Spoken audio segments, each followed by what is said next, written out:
नमस्कार दोस्तों, स्वागत है आपका आज के मुख्य समाचारों में। दोस्तों यहाँ पर आपको देखने को मिलेंगी सुबह से लेकर शाम तक की तमाम बड़ी खबरें मुख्य समाचार ब्रेकिंग न्यूज अपडेट्स के रूप में। तो दोस्तों आप सभी लोगों से रिक्वेस्ट है इस वीडियो को ज्यादा से ज्यादा लाइक और शेयर करें।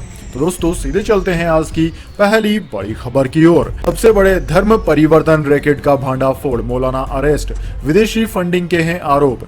जी हां दोस्तों, उत्तर प्रदेश के आतंकवाद रोधी दस्ते ने सबसे बड़ा गैर कानूनी धर्मांतरण गिरोह चलाने के आरोप में मेरठ के एक व्यक्ति को गिरफ्तार किया है। एडीजी प्रशांत कुमार ने बुधवार को बताया कि एटीएस ने मेरठ के इस्लामिक स्कॉलर मौलाना कलीम सिद्दीकी को मंगलवार रात गिरफ्तार किया। उन्हें सबसे बड़े गैर कानूनी धर्मांतरण गिरोह ऑपरेट करने के आरोप में गिरफ्तार किया गया है। प्रशांत कुमार ने बताया कि पाकिस्तानी खुफिया एजेंसी आईएसआई की फंडिंग से संचालित किए जा रहे इस्लामिक सेंटर में मूक बधिर छात्रों का अवैध रूप से धर्म परिवर्तन कराए जाने के मामले में मुफ्ती काजीज जहांगीर आलम कासमी और मोहम्मद उमर गौतम की पिछली 20 जून को हुई गिरफ्तारी के बाद एटीएस इस मामले की जांच कर रही है। इस मामले में अब तक 11 लोगों को गिरफ्तार किया जा चुका है। एडीजी ने दावा किया है कि जांच में पता चला है कि उमर गौतम और उसके साथी को ब्रिटेन की एक संस्था अल फला ट्रस्ट से 57 करोड़ रुपए मिले थे, मगर वे उसके खर्चे का ब्यौरा नहीं दे सके। यह भी पाया गया कि कलीम सिद्दीकी अवैध धर्म परिवर्तन गिरोह में शामिल है और विभिन्न शैक्षणिक, सामाजिक और धार्मिक संगठनों की आड़ में वह पूरे देश में अवैध रूप से धर्म परिवर्तन का काम कर रहे हैं। इसके बाद दोस्तों अगली बड़ी खबर, आरबीआई गवर्नर शक्तिकांत दास ने सरकार को दी सलाह, कहा लगातार ग्रोथ चाहिए तो करना होगा यह काम। जी हाँ दोस्तों, भारतीय रिजर्व बैंक के गवर्नर शक्तिकांत दास ने सरकार को ग्रोथ को लेकर सलाह दी है। उन्होंने कहा है कि कोरोना महामारी के बाद सतत आर्थिक वृद्धि के लिए स्वास्थ्य सुविधाओं और बुनियादी ढांचा क्षेत्र में निवेश के साथ श्रम एवं उत्पाद बाजारों में सुधारों को आगे बढ़ाने की बहुत जरूरत है। दरअसल दोस्तों AIMA राष्ट्रीय प्रबंधन सम्मेलन में दास ने सतत वृद्धि और रोजगार के अवसर सृजित करने के लिए स्वास्थ्य, शिक्षा, डिजिटल क्षेत्र में ढांचागत सुविधाओं में निवेश बढ़ाने पर संबोधन दिया। दास ने कहा कि कोविड-19 महामारी ने उभरते और विकासशील देशों में सबसे ज्यादा गरीब और वंचित तबकों को प्रभावित किया है। हमारा प्रयास महामारी के बाद रहने योग्य और टिकाऊ वृद्धि सुनिश्चित करने का होना चाहिए।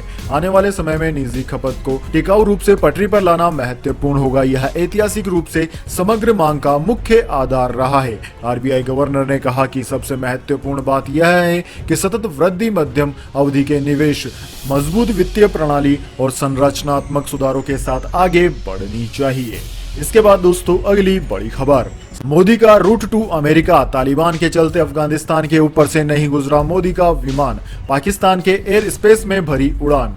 जी हां दोस्तों, बुधवार को अमेरिकी यात्रा पर रवाना हुए प्रधानमंत्री के विमान ने अफगानिस्तान के ऊपर से उड़ान नहीं भरी। सुरक्षा कारणों से यह फैसला लिया गया। वहीं अमेरिका तक अपनी नॉन स्टॉप फ्लाइट के लिए उन्होंने पाकिस्तान के एयर स्पेस का इस्तेमाल किया। प्रधानमंत्री के साथ विशेष विमान में NSA अजीत डोभाल, विदेश सचिव हर्षवर्धन श्रृंगला समेत सरकार के उच्च अधिकारी भी अमेरिका रवाना हुए। सरकारी सूत्रों के मुताबिक प्रधानमंत्री मोदी की फ्लाइट के लिए पाकिस्तान का एयर स्पेस इस्तेमाल करने की इजाजत मांगी गई थी। इस्लामाबाद की तरफ से हामी भरने के बाद प्रधानमंत्री की फ्लाइट के लिए यह रूट तय किया गया। भारत से अमेरिका का एयर रूट पाकिस्तान और अफगानिस्तान से होकर गुजरता है। इसके बाद विमान तजाकिस्तान की सीमा से होते हुए नॉर्थ अटलांटिक ओशन के ऊपर से उड़ान भरता है। हालांकि अमेरिका के अलग अलग शहरों तक जाने वाली उड़ानें अपने रूट में थोड़ा बदलाव करती है। दोस्तों प्रधानमंत्री का विशेष विमान नई दिल्ली से अमेरिका की नॉन स्टॉप उड़ान में 15 घंटे का समय लेगा। हालांकि अफगानिस्तान का एयर स्पेस इस्तेमाल न करने की वजह से इसमें कुछ घंटे की बढ़ोतरी हुई है। अफगानिस्तान पर पूरी तरह कब्जे के बाद तालिबान ने 16 अगस्त से अपना एयर स्पेस कमर्शियल उड़ानों के लिए बंद कर दिया था। भारत सरकार ने एयरलाइंस कंपनियों को अफगानिस्तान के हवाई क्षेत्र से उड़ान न भरने की एडवाइजरी भी जारी की है। इसके बाद दोस्तों अगली बड़ी खबर, आखिरकार साफ हुई तालिबानी मंत्रिमंडल की तस्वीर, जाने किसे मिला कौन सा विभाग। जी हाँ दोस्तों, अफगानिस्तान में आखिरकार तालिबान सरकार का गठन का काम पूरा हो गया है। रिपोर्ट्स के मुताबिक तालिबान कैबिनेट में विभागों का बंटवारा भी हो चुका है। इसके बाद संगठन के दूसरे कार्यालय की धुंधली तस्वीरें साफ हो गई है। वहीं इसी बीच काबुल में बैठे नेताओं ने जनता को जरूरी सेवाएं मुहैया करवाने के नाम पर नई सरकार का उद्घाटन समारोह रद्द कर दिया। तालिबानी सरकार में उप सूचना मंत्री जबीउल्लाह मुजाहिद ने अपनी प्रेस कॉन्फ्रेंस में तालिबान सरकार की फाइल कैबिनेट के बारे में विस्तार से जानकारी दी। इस बार की सरकार में कुछ अल्पसंख्यकों को जगह देकर तालिबान ने अपने ऊपर लग रहे सवालों का जवाब देने की कोशिश की है।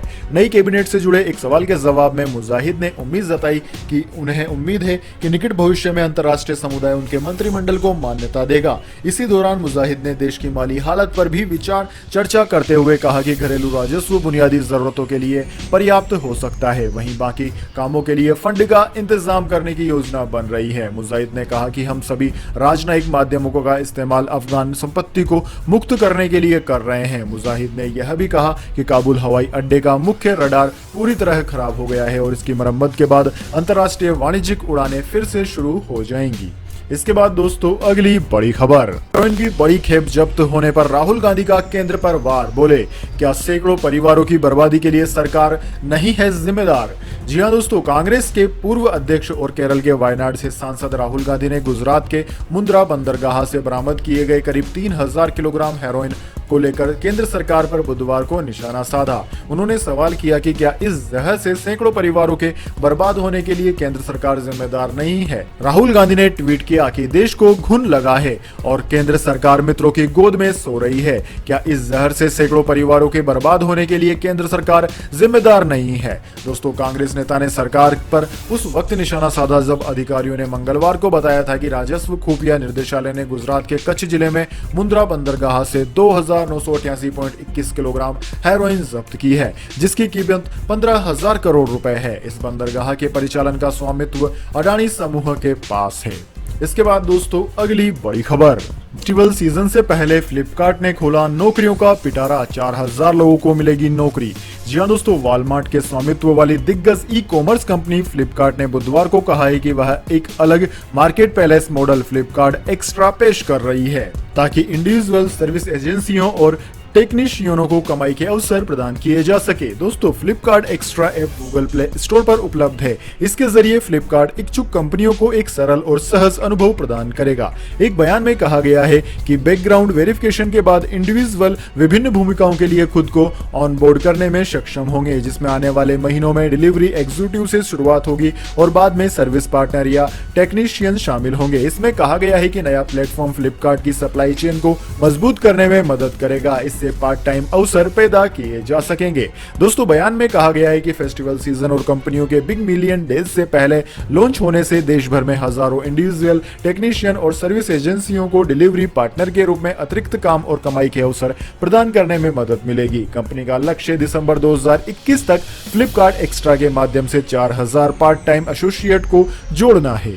इसके बाद दोस्तों अगली बड़ी खबर, कोविड-19 से मरने वालों के परिजनों को केंद्र सरकार देगी 50,000 रुपए, सरकार ने सुप्रीम कोर्ट में बताया। जी हां दोस्तों, कोविड-19 से देश में मरने वाले परिवारों को अनुग्रह राशि के तौर पर 50,000 रुपए दिए जाएंगे। केंद्र सरकार ने इस मामले में बुधवार को एक हलफनामे में सुप्रीम कोर्ट को यह जानकारी दी। पीटीआई की खबर के मुताबिक राष्ट्रीय आपदा प्रबंधन प्राधिकरण ने सिफारिश की थी कि कोविड-19 से मरने वालों के परिजनों को 50,000 रुपए दिए जाएं।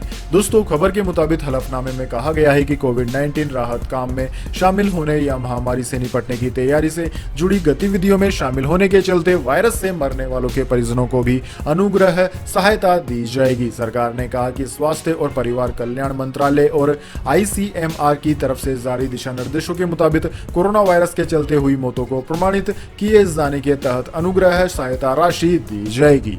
इसके बाद दोस्तों अगली बड़ी खबर है, अगर दोस्तों आपके पास भी है टेप से चिपका हुआ फटा हुआ नोट, तो इस जगह पर चलेंगे ऐसे नोट और मिलेंगे आपको पूरे पैसे भी। जी हां दोस्तों, कई बार ऐसा होता है कि आपको फटा या टेप चिपका हुआ नोट मिल जाता है और फिर ये नोट आप कहीं दे ही नहीं पाते हैं क्योंकि दुकानदार भी इसे लेने से मना करते हैं। लेकिन इस टेप चिपके हुए नोट को बदलने के लिए आरबीआई ने नए नियम बनाए हैं। जी हां दोस्तों, आपकी जानकारी के लिए हम यह सारे नियम आपको बता रहे हैं। दरअसल दोस्तों, भारतीय रिजर्व बैंक ऑफ इंडिया यानी कि आरबीआई के साल 2017 के एक्सचेंज करेंसी नोट नियमों के अनुसार अगर एटीएम से आपको कटे फटे नोट मिलते हैं तो इन्हें आप आसानी से बदल सकते हैं और कोई भी सरकारी बैंक नोट बदलने से इनकार नहीं कर सकते। ऐसे नोटों को बैंक लेने से मना नहीं कर सकते। अगर आपका नोट टुकड़ों में फटा हो तो भी बैंक इसे बदलेगा। यहाँ तक कि फटे नोट का कोई हिस्सा गायब भी हो तो भी उसे एक्सचेंज किया जा सकता है। अगर किसी नोट का हिस्सा पूरी तरह से फटा हो, पूरा हिस्सा कट गया हो या पूरा नोट जल बदल गया हो तो उसे सिर्फ आरबीआई के इशूड ऑफिस में बदला जा सकता है। इसके लिए आप एक फॉर्म भरकर सरकारी bank, private bank, currency chest या आरबीआई के इशू ऑफिस में जाकर बदल सकते हैं। इसमें आपको यह भी फायदा है कि आपको पूरा पैसा मिलेगा, लेकिन अगर नोट आपका ज्यादा फटा है तो आपको कुछ प्रतिशत पैसा वापस नहीं मिलेगा। जैसे कि मैं आपको बता दूं, 50 रुपए से कम वैल्यू वाले नोट का सबसे बड़ा टुकड़ा सामान्य नोट के 50% से ज्यादा बड़ा है, तो इस नोट के बदले पर उसकी पूरी वैल्यू मिलेगी। अगर 50 रुपए से अधिक वैल्यू वाले नोट का सबसे बड़ा टुकड़ा सामान्य नोट की तुलना में 80% या इससे ज्यादा है तो भी इस नोट के बदले आपको पूरी कीमत मिलेगी। लेकिन अगर किसी नोट का आपके पास 40% ही हिस्सा है तो इस नोट के बदले आपको केवल 80% पैसा ही मिलेगा। इसके बाद दोस्तों अगली बड़ी खबर, कैप्टन अमरिंदर का बड़ा सियासी हमला। पंजाब के पूर्व सीएम बोले, राहुल गांधी और प्रियंका गांधी अनुभवहीन, सिद्धू के खिलाफ चुनाव में उतारूंगा मजबूत कैंडिडेट। जी हां दोस्तों, पंजाब के सीएम पद से इस्तीफा देने के बाद कैप्टन अमरिंदर सिंह ने अब बड़ा सियासी हमला किया है। कैप्टन ने नवजोत सिंह सिद्धू से लेकर राहुल गांधी और प्रियंका गांधी को भी नहीं बख्शा। कैप्टन ने राहुल व प्रियंका को अपने बच्चे जैसे बताते हुए कहा कि उन्हें अभी राजनीति का अनुभव नहीं है। कैप्टन ने यह भी कह दिया कि वो नवजोत सिंह सिद्धू को किसी भी सूरत में सीएम नहीं बनने देंगे। अगर सिद्धू मुख्यमंत्री चेहरा हुए तो कांग्रेस विधानसभा में डबल डिजिट लाइक भी सीट नहीं जीत पाएगी। इससे साफ है कि कैप्टन अमरिंदर सिंह ने अब अपनी सियासी राह चुनने की तैयारी कर ली है। वह नई पार्टी बनाएंगे या बीजेपी अथवा किसी दूसरे दल में जाएंगे, इसको लेकर उन्होंने खुलासा नहीं किया है। सिद्धू को पंजाब का सीएम बनने से रोकने के लिए हर कुर्बानी देने को वह तैयार है। उनके खिलाफ मजबूत कैंडिडेट भी वह उतारेंगे ताकि 2022 में चुनाव न जीत सके। अगर सिद्धू सीएम फेस हुए तो कांग्रेस का डबल डिजिट में पहुंचना भी बहुत बड़ी मुश्किल रहेगी, यह भी उन्होंने कहा है। इसके बाद दोस्तों अगली बड़ी खबर, तो लाइक कर लीजिए और चैनल को सब्सक्राइब करके बेल आइकन भी दबा लीजिए। धन्यवाद। वंदे मातरम। जय हिंद, जय भारत।